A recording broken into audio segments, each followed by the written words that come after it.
a day ago that it has been stopped, meaning we shall go back to 844, meaning all ECD teachers, all learners must stay back at home and wait for to join class 1. Because when they say stop, now, the Constitution 2010 is saying the preschools now are under county governments. When they say stop and go back to 844 system, where is ECD? Walimu wetu wa ECD wamefutwa kazi. All right, I told you earlier as you're beginning KTN News Center that is a discussion that we are having here. But before I introduce a guest to you, and it is also a conversation we are having with you on a social media platform where we are asking you, do you think the country was ready for the rollout of the new curriculum, of the new competency-based curriculum, rather commonly known as the CBC? And of course, your feedback on a social media platform, I've already seen them streaming in at KTN Kenya or at Zeda Brenda or my tweet, of course, my Twitter handle at Zeda Brenda, begin with the hashtag KTN News Center when you're telling us whether you think the country was ready for the rollout of the new competency-based curriculum.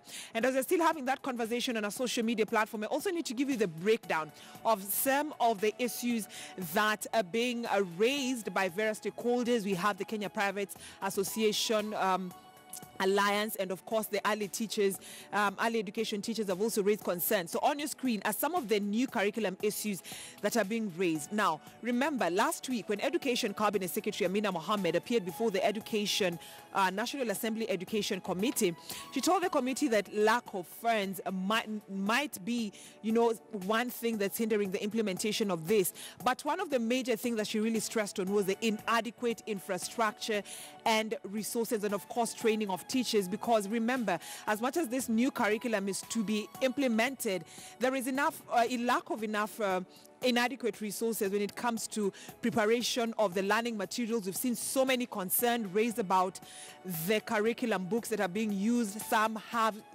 mistakes, and we have also seen the Kenya Institute of Curriculum Education also saying that they're trying so much as they can as a management that's in charge of the curriculum in this country to ensure that what learners are given is okay. Now, inadequate infrastructure, then also we have lack of consultation. This is something that early teachers have also raised, and of course saying that they were not consulted when this pilot project of the new curriculum was being implemented. And of course the last one is the Kenya Private Schools Association saying that they want this curriculum implemented from PP1 to grade 3. Now, it is a discussion that you're not only having with you on our social media platform, Twitter, but also having with Martin Ndate, a political analyst who also understands matters education, just to try and explain to us what is the way forward. Should the curriculum be implemented as planned earlier by the former Education Cabinet Secretary Fred Matiang'i? It was to be implemented, roll out nationally by 2019 next year. But the government says you have to delay it by 1 year, 2020. Martin Ndate, thank you so much for talking to us here on KTN News Center. Do you think the government was ready for this new curriculum? Because that is the same discussion we are having with our viewers on our social media platform. I don't think it was ready, Brenda, because there are so many things which are not in place.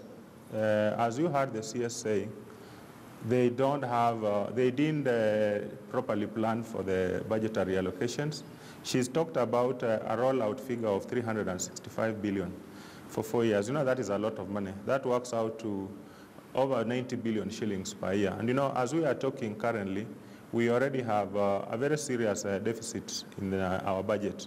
2, the training of teachers had not been, the piloting training of the teachers had not been properly done. There were so many teachers who had not been trained.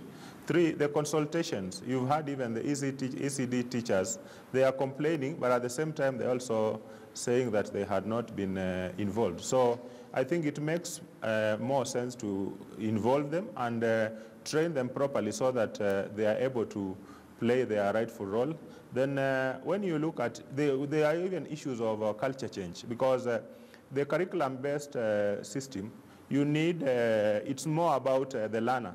The teacher's role is purely facilitative, but the current 844 is more about, is more exam-oriented, and in that structure, the teacher is more authoritative. So you need those issues to be addressed. We need proper infrastructure, and I think the 1 year that the CS has postponed the rollout is good for the country, so that we are fully prepared, then we can be able to have a proper rollout in 2020. But don't you think it's unfair, especially for teachers and curriculum developers who are used in the piloting project that began? Because they're fully prepared for this. Some teachers were trained, not all teachers were trained, but some were trained. You know, you don't expect everybody to be happy, because the majority of the teachers had not been trained. You've seen NAT, who are major stakeholders, and you know, NAT represents the teachers who are in primary school, and a few from second school, and some from the ECD. They have come out fully supporting the decision of the CS. It is the private schools, a few of them, who are complaining. But you know, there are a lot of vested interests when it comes to this issue, because there are people who make money, there are cartels, there are people who make money from the books, who will not be happy with the delay in the rollout. So those forces will naturally come out. You've had the issue of errors in the books. You can't have students learning from books which have got errors. So all those issues, I think we need to have enough time to be able to address them. Then there was the issue of the sessional paper. You know, we don't have a proper legal framework. You need, the CS must take a sessional paper to Parliament, so that we have a legal framework on which the rollout is being conducted. Otherwise, we will have somebody going to court and challenging the entire process, and that would create a bigger problem. All right. In fact, I was even coming to that part of the sessional paper, because it is something that the Kenya Private Schools Association has raised. They're saying it's just a pilot project that's being carried out when it comes to this new curriculum, yet it's not been anchored in the law. So why would the ministry go ahead, try out a new curriculum, yet it's not even anchored in the law? Yeah, those are the issues that the CS raised, because you can't roll it out without having that sessional paper taken to Parliament, debated, and then implemented. Then there was also the issue of when you look at like the laptops. You see, we rolled out the laptops program very fast without proper consultations. If we had done consultations on the issue of laptops, maybe it would have made sense for us to do school laboratories. But which begs the question, Ms. Sandati, then why does it seem like the government was in a hurry to actually implement this new system? Because it was being introduced during the immediate former Cabinet Secretary of Education, you know, Fred Matiang'i. Then comes in the new Cabinet Secretary who says, no, wait a minute, we are not ready for this. I think Matiang'i wanted to reform the education sector, but the approach he used was not the best. You know, education affects virtually every home in this country. So it is something that when you are making changes, and we all agree that 844 has had its own shortcomings, just like any other educational system, because we want to have an educational system that is aligned to the 2010 Constitution. You want to have an educational system that captures the current trends in industry. So all those issues will need to be addressed. But you know, you don't do it in a hurry, in a haste, the way Matiang'i was doing it, without proper piloting, without proper consultations, without proper training of the teachers. So those are the issues that are coming up. The internal evaluators in the ministry said that when they did the evaluation, it was at 56%. But the external evaluators who are led by Professor Iro, who is a former VC of Moi University, their figures were much lower than that. And it was one of the recommendations that we delay the process. We would rather delay it for a year and be able to get it right than rushing it. So and are you not talking getting about, it right. are you talking about reverting back to the 844 system? And if you're reverting back to the 844 system, what sort of damage will it have for the country, and of course for teachers who have been trained? We are not reverting back to 844. You know, the piloting will still go on for one more year. But you know, as the piloting goes on, you cannot have the kids not learning. They will be learning. The other classes will continue learning 844. As we go out, we prepare with the rollout. Then when the rollout is complete, then next year you finish the rollout, then you finish the piloting. Then in 2020, January, you start the rollout. So you're saying that 1 year is enough. Let's look at that argument by the Private Schools Association. They're saying that the whole initiative that was introduced by the government, the Tusome initiative that's being carried out in public schools and some private schools, has also affected the implementation of the new curriculum. Yeah, there will be challenges. You know, the private schools have their own interests, but the Tusome initiative has its own challenges. But you know, every change that you come up with, naturally, people don't like change. And if you do it gradually, then you are bound to get better results than doing it haphazardly. Like I was telling you, like on the issue of the laptops. You have the laptops in the schools. The teachers were not trained.